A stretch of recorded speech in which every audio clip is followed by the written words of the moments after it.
Oh, hi there. I'm just playing a little bit of GTA, and You know what? I think I need to do a video. Oh, yeah, sorry. We got another network that's gaining traction in town. And you know what? That really fucks with our market outlook.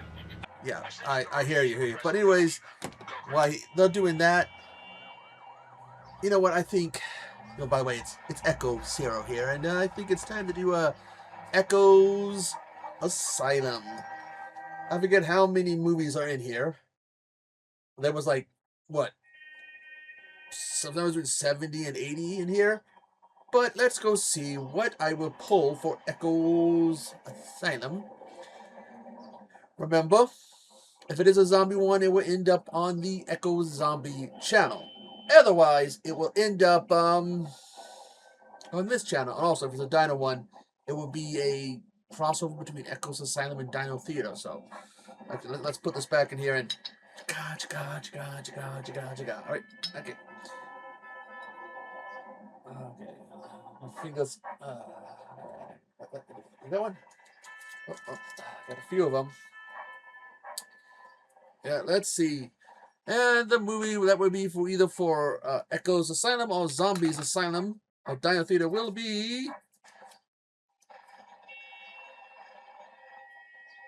Asteroid-A-Geddon. I don't know if that's how good that's. Let me see if I can get that to show up. But yeah, no.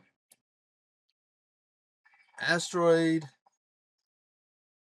It's probably not showing up that good, but I'm gonna go finish this mission and then go look for this movie to watch. Asteroid-A-Geddon. So see you in a bit. Well, I'm back. And wow, wasn't that something? First off, before I get into the review, I kept saying the name wrong. Kept saying it Astro-Agado.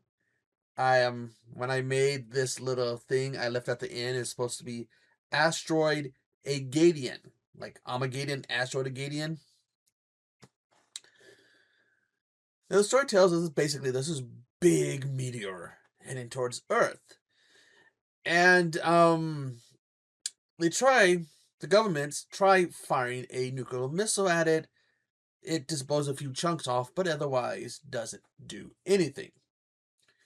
The scientist whose health is failing calls his daughter, or even trying to contact his daughter, to tell her that basically chunks of the meteor are going to be landing in her area if she can not only take cover but get pieces of it. Which she does, although they get a tsunami that almost hits them. And they're trying to study the pieces. When she tries to call her dad to find out he's in the hospital, she flies back to the States because they were in, I forget, South or Central America at the time, but they fly back where they find that he dies. He had died. And she goes to meet with this I don't know what you would call it, board of people, a defense board or whatever, who are trying to deal with this asteroid. Um Trying to tell them, "Oh, we need to hit this with a laser." And they're like, no, we must hit them. I was like, hey, we got to hit them with more nukes, stronger nukes. That would do it.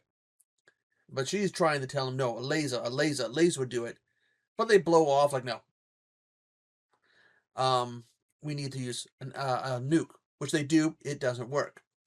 So, anyways, she's trying to construct this laser, but at the same time, there's this religious group, fanatics, almost like a religious militia, who believes that the planet needs to be hit by this asteroid because it's God's will. And they're trying to do whatever they can to stop the government from trying to to destroy this asteroid.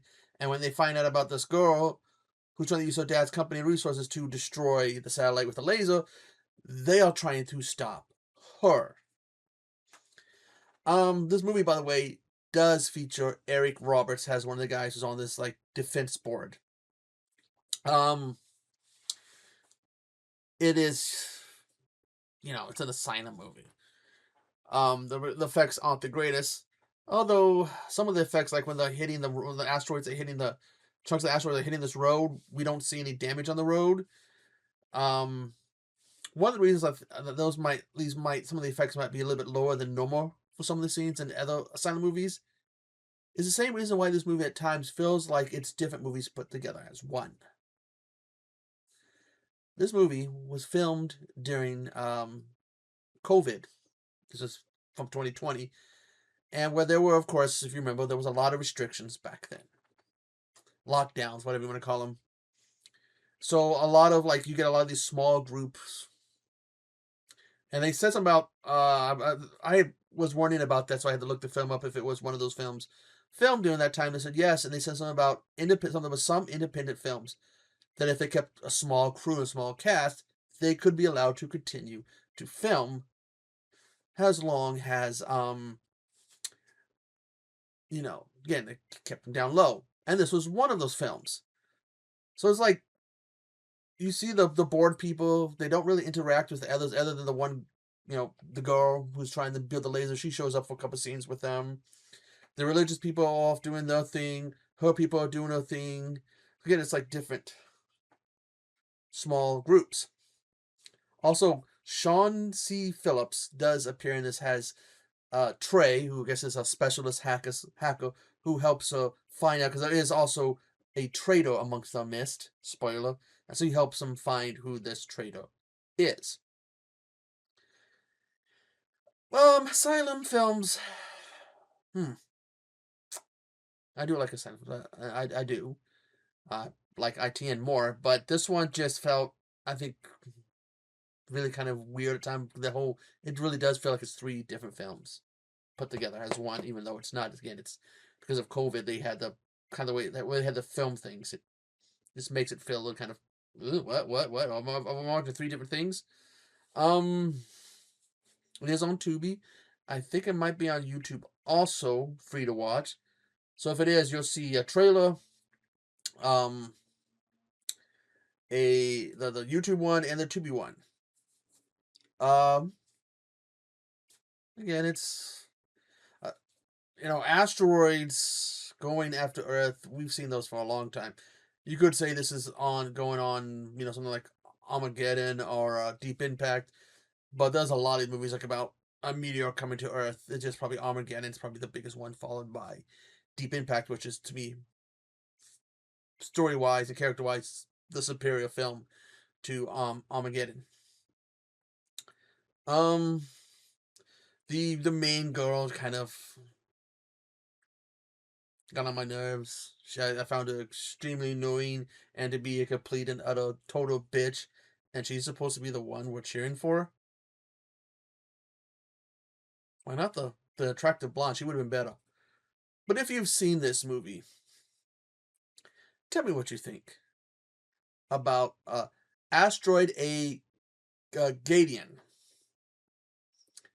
I hope I didn't mess up any of the other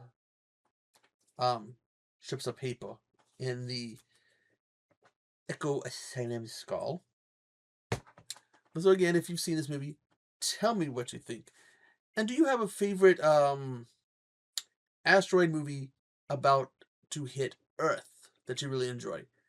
Again, I have to say Deep Impact is my favorite. I think it's a tremendously good film, and if you haven't seen it, I do suggest checking it out. But I am the Pacific Northwest Geek, and I will see you on the flip side. Toodaloo!